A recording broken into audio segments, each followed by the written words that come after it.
ఎవరైనా రక్తహీనతతో బాధపడుతూ ఉన్న వాళ్ళు ఉంటే ఈ వీడియోని ఒకసారి గమనించి సేవ్ చేసుకోండి. ఎందుకంటే దీన్ని ఎర్ర కల్జేరా అంటారు.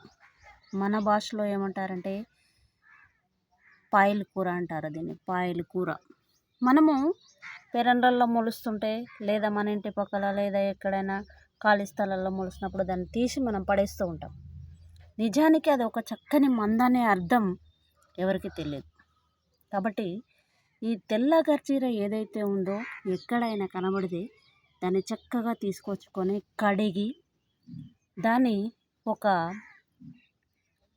కూరలాగా తయారు చేసుకొని మనము దాన్ని మన ఆహారంలో ఒక భాగంగా చేసుకొని తింటే అది మన శరీరానికి ఎంతో శక్తినిస్తుంది. చూడండి, ప్రతి ఒక్కటి పెరట్లో దొరుకుతూ ఉంటుంది ఈ తెల్ల గల్జేరు. దీంట్లో తెల్ల గల్జేరు ఉంటుంది, ఎర్ర గల్జేరు ఉంటుంది.